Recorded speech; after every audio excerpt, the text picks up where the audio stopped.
Vamos então à mesa 12, 16 horas, pontualmente às 16 horas, Direito Constitucional e as Relações do Trabalho. Nessa mesa participam conosco o Dr. Felipe Maciel, vice-diretor da ESA e mestre em Direito Constitucional. Dr. Venceslau Carvalho, professor universitário e advogado trabalhista. E Dr. Mário Lúcio Quintão, ex-conselheiro federal da OAB Minas Gerais e professor da Pontifícia Universidade Católica de Minas Gerais. Verificando se já temos todos a sala aqui. Sim, todos estão presentes conosco. Então passo a palavra ao presidente da mesa, Dr. Felipe Maciel. Boa tarde, sejam todos bem-vindos.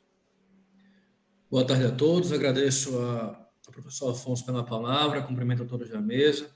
Em nome da ESRN, saúdo e parabenizo a Natra por esse evento tão bem feito, tão bem organizado e com tamanha aceitação, né? Ao longo do dia, uma adesão muito interessante da parte do público espectador. Cumprimentar meu amigo Venceslau Carvalho, considero das grandes referências do nosso Estado, tanto academicamente quanto do exercício da advocacia. Venceslau, que é ex-diretor da ESA, né? Então, alguém que bastante envolvido com a advocacia potiguar e que a ESA já teve como um de seus dirigentes recentemente, professor da Universidade Potiguar. E, em nome da ESRN, em nome da OAB, saúdo nosso palestrante, professor Mário Lúcio Quintão. Cabe a mim fazer a sua apresentação para que, em seguida, passemos a sua apresentação. O professor Venceslau ficará como mediador, portanto, ao final dos 15 minutos, poderá fazer perguntas e para que, em seguida, possa haver nossa conclusão dentro dessa meia hora de painel. Então, professor Mário Lúcio Quintão, advogado, ex-conselheiro federal da OAB, doutor pela PUC de Minas Gerais, atualmente é professor adjunto da PUC de Minas Gerais, consultor de coordenação e aperfeiçoamento de nível superior da CAPES, tem conselheiro seccional da OAB de Minas Gerais, presidente da Comissão de Estudos Constitucionais da referida seccional, membro do Instituto dos Advogados de Minas Gerais, professor das escolas de contas Pedro Aleixo, do Tribunal de Contas de Minas Gerais, durante 10 anos, com larga experiência nas áreas de direito, com ênfase no direito administrativo, direito constitucional, direito comunitário, e vai nos abrilhantar nessa mesa 12, a mesa 12 que trata especificamente do direito constitucional e da proteção aos direitos do trabalhador. Então, feitas as nossas considerações iniciais, passo a palavra para o nosso palestrante pelo tempo combinado de 15 minutos. Boa tarde a todos. Meus agradecimentos à Natra por essa oportunidade de falar.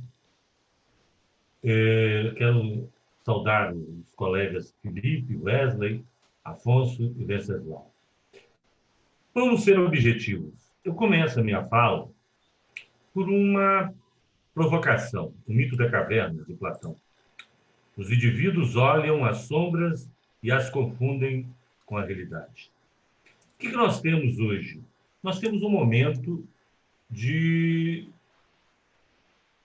transição entre um momento de grandes conquistas sociais, econômicas e culturais e agora uma recessão que se anuncia com a castração de direitos fundamentais que envolvem direitos trabalhistas. O que nós percebemos? Eu quero fazer um breve histórico, é que, constitucionalmente, desde a Constituição de 1824, nós temos um abstencionismo que caracteriza o direito brasileiro. A tradição que nós temos é uma tradição patrimonialista, uma tradição de clientelismo, é uma tradição que no Império se pautou no trabalho escravo. E quando é proclamada a República, e a República é proclamada em decorrência de um fator elementar, os proprietários de escravos, os grandes latifundiários, os escravocratas, não foram indenizados pelo Império da perda da mão de obra, em face da abolição da escravatura. e eles se insurgiram e se tornaram republicanos. Então, a República nasce de uma maneira totalmente de exclusão social. É uma república de poucos. As eleições para a primeira, para os primeiros presidentes eram todas indiretas. E quando se abriu o pleito, 1 a 2% do povo brasileiro que tinha direito de participar. Se nós temos o voto censitário na época do Império, nós temos agora, naquele momento da proclamação da República, uma exclusão total, inclusive a vedação dos votos aos analfabetos. E o que eu quero dizer com isso? No Império, nada de direitos sociais, econômicos e culturais. Na proclamação da República, nada de direitos econômicos, culturais e sociais. Mas Getúlio Vargas, quando dá o golpe na sua famosa Revolução Liberal, ele vem com um discurso de trazer direitos sociais para o Brasil. Pressionado pelo movimento constitucionalista de São Paulo, em 1932, em 1934, Getúlio Vargas, mesmo tendo derrotado as tropas de São Paulo, ele tenta criar a primeira República de Weimar Tupiniquim. Aí nós temos a primeira inclusão de direitos totalmente mitigados, mas direitos mais numa perspectiva previdenciária, direitos totalmente diluídos. Quando Getúlio percebe que era impossível fazer uma República de Weimar Tupiniquim, ele observa que nas ruas estavam digladiando, de um lado, os integralistas, vinculados a Plínio Salgado, e, de outro lado, os comunistas ligados a Luiz Carlos Prestes. E ele chama um mineiro, chamado Chico Campos, para resolver a questão. E esse mineiro elabora, em 3 dias, a Carta de 1937, que é uma carta autoritária. Novamente, nós estamos tendo um retrocesso político, mas nessa carta autoritária, Getúlio coloca na clandestinidade o Partido Comunista e resolve controlar o movimento sindical. As lideranças ideologicamente mais à esquerda foram totalmente afastadas. Aí começa um sindicalismo pelego. E nesse clima é editada a CLT, que se baseava na Carta do Lavoro de Mussolini. A CLT nasceu realmente de uma forma autoritária, mas era um mecanismo necessário para viabilizar um pacto que não só criava a burguesia nacional, mas também estabelecia direitos para os trabalhadores. O que a gente percebe? Mesmo com a queda de Getúlio, a CLT se transformou numa carta libertária. Graças à interpretação dada pela Justiça do Trabalho, a CLT se transformou na grande Constituição dos trabalhadores brasileiros. E o que a gente percebe? Ela foi recepcionada pela Constituição de 1946 e nós tivemos, naquela fase da década de 50, um crescimento fantástico no Brasil.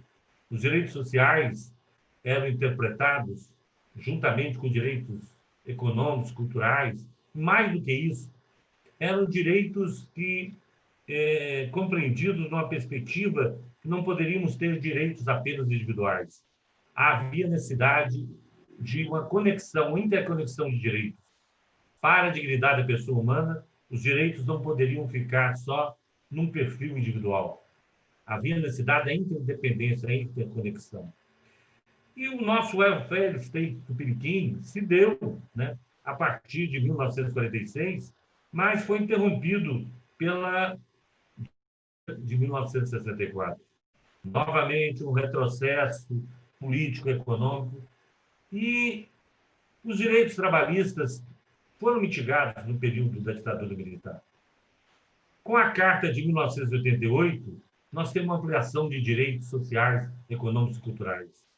Nós temos uma verdadeira interconexão e interdependência de direitos.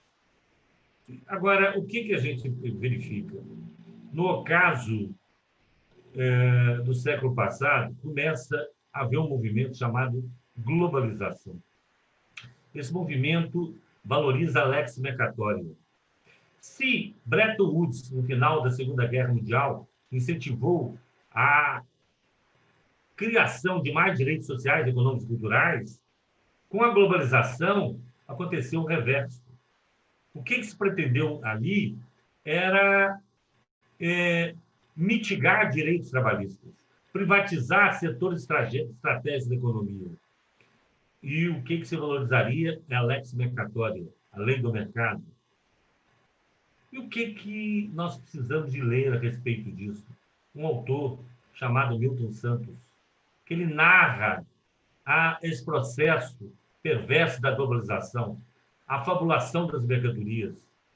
E o que a gente tem também, e é importante colocar no debate de hoje, é um processo de desindustrialização das economias capitalistas e a transferência com a globalização das oficinas, das fábricas, para a mão de obra chinesa, a mão de obra asiática, uma mão de obra despojada de direitos sociais.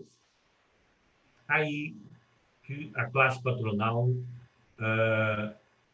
ficou cada vez mais gananciosa e, em busca do lucro de uma maneira incessante, constrói essa fabulação de que o mercado exige mão de obra competitiva, mão de obra essencialmente barata, e começa esse processo de precarização de direitos trabalhistas. Nós elaboramos pareceres para a Ordem dos Advogados do Brasil sobre a terceirização, mas acompanhamos de perto que o Supremo Tribunal Federal entende, né, que essa terceirização de mão de obra nada mais é do que um New Deal brasileiro. No momento de crise, o constitucionalismo deve ser flexível a essas novas demandas. Aí que eu tenho medo, aí que chama o que nós denominamos de onde mora o perigo.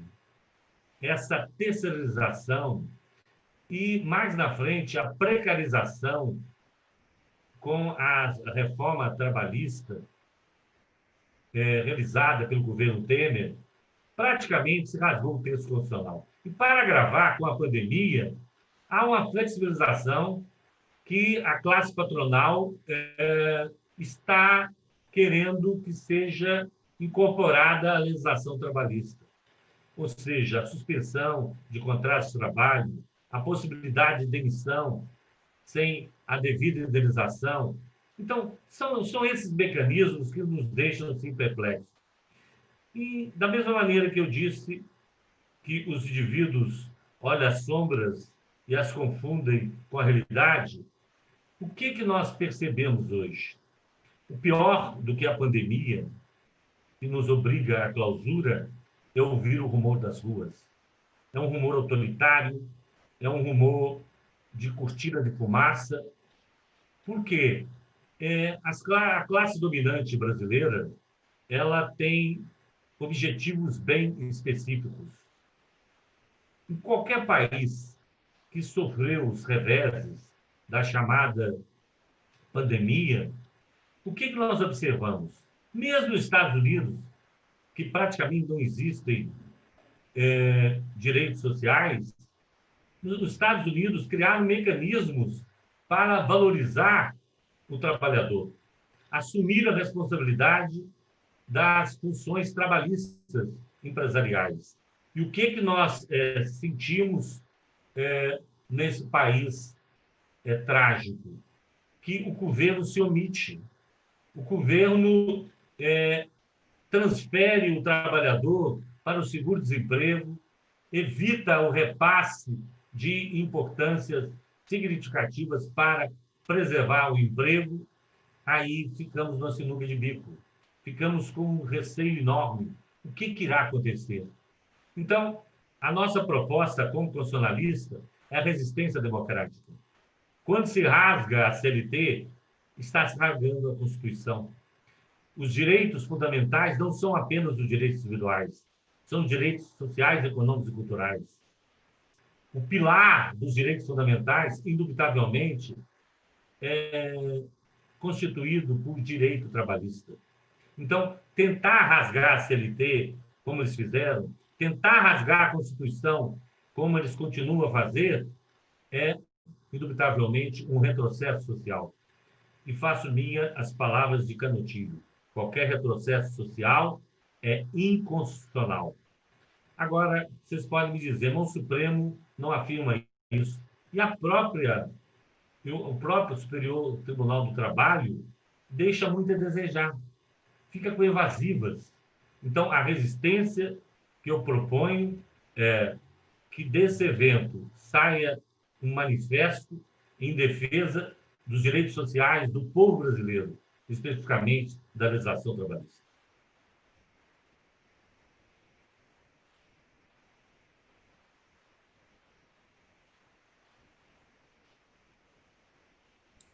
Bem, agradeço a participação do professor Mário Quintão, especialmente também pelo cumprimento estrito do tempo que foi observado, e seguindo a programação, passo a palavra para o professor Venceslau Carvalho, para que na condição de mediador possa fazer as suas considerações e eventualmente também devolver com perguntas ao nosso professor convidado.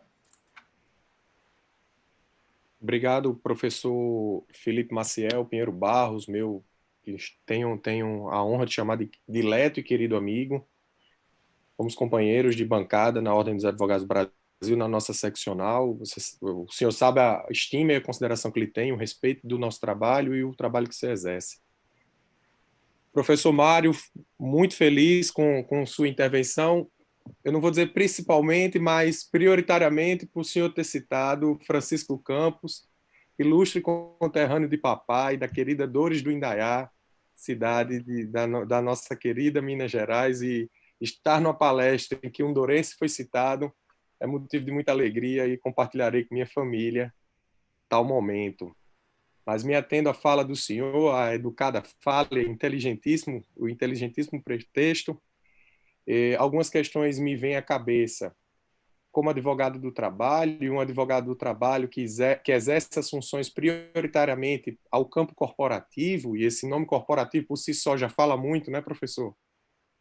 Alguns pontos a gente merece especial atenção. Um fato que me causa, sempre me consterna é a demanda competitiva, a demanda de consumo e o pretexto competitivo para que os direitos sociais eles sejam muitas vezes usurpados. E ainda ontem, enquanto nós pensávamos nesse pretexto de competição fabril, nesse pretexto de concepção de competição industrial e a necessidade cada vez mais de uma demanda de consumo, eu também denoto a estes fatores a crise constitucional em que o trabalho vem passando.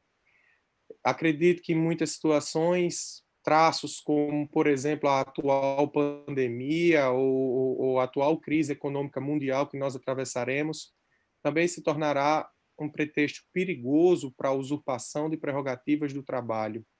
Tornar-se-á um pretexto em que nós temos que ter muito cuidado, porque como prenuncia um constitucionalista local de renome nacional e internacional, o professor Paulo Lopo, o direito constitucional muitas vezes é uma via que apenas vai, uma via de mão única. E perder esses atos e perder essas prerrogativas e flexibilizá-las em detrimento da precarização é um movimento que talvez seja perpétuo. Mas dizer que também muito me preocupo em que o nosso país não tenha a maturidade jurídica suficiente para tratar algumas questões. Estas questões são prementes e que colocam o Brasil neste ambiente. E eu acredito que um dos nossos maiores desafios, uma década que se iniciará, será conciliar um país competitivo com uma legislação que abrace, que albergue todo o traço dos trabalhadores e dos direitos sociais inerentes, sem que isso represente a usurpação desses direitos. Podemos acompanhar recentemente o posicionamento do Supremo Tribunal Federal, novamente, sobre terceirização, e percebemos uma influência política, percebemos uma influência do ato econômico muito mais forte do que a lógica que permeia o constitucionalismo brasileiro, me filiando às suas palavras, professor Mário. Dentro desse panorama, ou dentro desse enfrentamento, chamo a atenção para o fato de que o país precisa atuar em sua estrutura, mas atuar em sua estrutura para se tornar competitivo não significa usurpar, descumprir ou diminuir direitos e prerrogativas. Quando se fala de modernização, quando se fala de ampliação, devemos pensar em mecanismos que insiram o empresariado dentro desse quadro internacional e que não haja uma compensação no direito do trabalho para que esse empresário se torne competitivo. Eu preciso fazer a tratativa tributária de uma forma mais ampla, eu preciso fazer uma tratativa nas cadeias produtivas, eu preciso fazer uma tratativa na infraestrutura, porque o mais fácil é mexer no trabalhador para eu transformar esse empresário em um empresário ou um ato competitivo internacional. Falando simples e já encerrando minha fala, professor Mário, professor Felipe Maciel, eu acredito que o direito do trabalho hoje ele é a moeda fácil para se tornar o ambiente fabril internacionalmente, ou como parafraseando a globalização, num ato mais viável em termos econômicos. Enquanto mexer nas estruturas necessárias, mexer nas estruturas de tributo, mexer nas estruturas de infraestrutura, que poderia se ter essa compensação ao empresariado, eu não vejo sendo feito. Eu vejo onde, partindo do mais simples, partindo do mais fácil, mexendo nos direitos sociais do trabalhador, com o pretexto de competitividade. E a pandemia mostra que se fez no mais simples. Nós temos poucas medidas efetivas relativas às outras áreas e muitas medidas relativas aos direitos sociais, diminuindo-os, usurpando e transformando num futuro incerto as prerrogativas do trabalho destas pessoas. Me atenda ao tempo e respeitando a todos os atos, professor, devolvo a palavra eventualmente ao presidente para que possa lhe repassar se o senhor tiver algum outro ato complementar.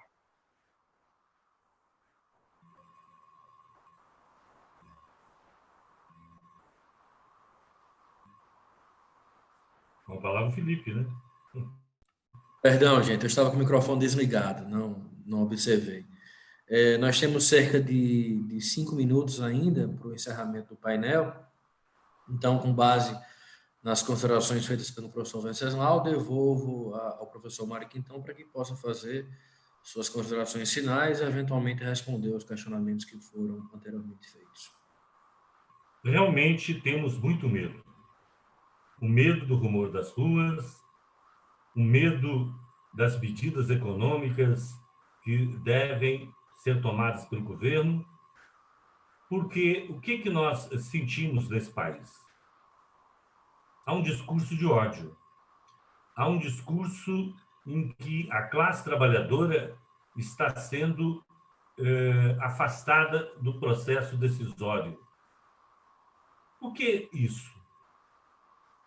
Os atuais próceres da economia do Brasil são vinculados à escola de Chicago, são vinculados a uma proposta ortodoxa, querem reduzir os custos do Brasil. Além do processo de privatização, eles querem rasgar definitivamente a CLT, querem extinguir a Justiça do Trabalho. Isso é uma medida radical e estúpida, porque os direitos sociais trazem uma estabilidade para o sistema econômico. O capitalismo, principalmente na Europa, se pautou no welfare state. E o que é esse welfare state? É a valorização do trabalho, valorização das condições de trabalho. A partir do momento que abrimos mão disso e deixamos o caos econômico e criamos essa figura ortodoxa de trabalhador autônomo, O trabalhador autônomo, quando se expõe a uma pandemia, ele vive uma tragédia. Ele não pode se submeter à quarentena, ele tem que sobreviver diariamente. Que autonomia é essa? Não há, obviamente, por nossa parte, uma radicalização de querer evitar, principalmente os profissionais autônomos. Mas os próprios profissionais autônomos têm repensado as suas próprias atividades. Então, a legislação trabalhista, por mais questionável que seja, ela é fator de estabilidade econômica. Quanto maior proteção a legislação trabalhista proporciona, quanto maior proteção, maior condições de superar adversidades econômicas temos. Então, o que eu percebo? Os atuais próceres da economia estão na contramão da história. A situação não é só rasgar a Constituição em si, não é só rasgar a CLT em si, é estupidez de deixar que o trabalhador, de uma forma vulnerável, fique à mercê de pressões de uma classe patronal que muitas vezes não sabe gerenciar as suas próprias atividades e quer responsabilizar a mão de obra por todas as suas mazelas. Eu acho que nós temos de fazer autocrítica. E nesse momento de pandemia, é importante que saibamos superar os nossos recalques, as nossas ganâncias. O capitalismo, se ele não for humanizado, ele cria um ambiente de ódio, e aí sim que nós vamos ter conflito social, aí sim que nós vamos ter luta de classe. Então, o que eu percebo? Nós que temos o discurso da conciliação nacional, eu considero que a Ordem dos Advogados do Brasil tem essa missão de estabelecer o diálogo nacional, mas o diálogo nacional não é um diálogo de submissão a eventuais detentores do poder, é um diálogo que pressupõe o respeito às conquistas dos trabalhadores brasileiros. Agora, para fazer isso, nós temos de estar totalmente articulados na sociedade civil brasileira. E eu acredito no papel da Ordem dos Advogados do Brasil como porta-voz dessa sociedade civil. Agora, eu sei que o nosso discurso está na contramão da ideologia vigente, mas que coisa maravilhosa para nós do direito, decisões contra-majoritárias, argumentos controversos, dialética, são palavras, não são revolucionárias, são palavras libertárias, são palavras que nos fascinam no sentido de construir um discurso de resistência democrática. Porque democracia, antes de mais nada, pressupõe a participação popular. Mas a participação popular só existe quando há uma vida digna, quando há uma formação política adequada e quando as pessoas têm consciência de seus direitos, têm consciência política e sabem por que estão lutando. Não queremos ficar à mercê dos secadinhos da vida, não queremos ficar à mercê de bravatas, não queremos ficar à mercê de fake news. Temos de construir a verdade. A verdade não é manipulada. Nós não queremos povo icônico, nós queremos povo consciente. E a verdade que buscamos é produto de uma realidade em que a maioria da população é essencialmente pobre, é essencialmente miserável. Se o governo não respeitar as conquistas dos trabalhadores brasileiros, esse governo cairá no ambiente de caos, no ambiente de medo, no ambiente de instabilidade, não só institucional, mas de instabilidade econômica, ou seja, o fundo do poço. Bem, agradeço mais uma vez a participação de todos, professor Mário Quintão, do professor Venceslau Carvalho, a mediação do Afonso Palicer, e em nome da ESRN, agradecer publicamente aqui ao presidente Gleidson pela parceria que foi feita, e venham outras, e mais uma vez parabenizar por um grande evento e ficar à disposição para parcerias futuras. Era isso, e com essas palavras encerramos o nosso painel 12. Muito obrigado a todos. Muito obrigado a todos os participantes. Vamos então agora ao nosso último painel, o painel de número 13.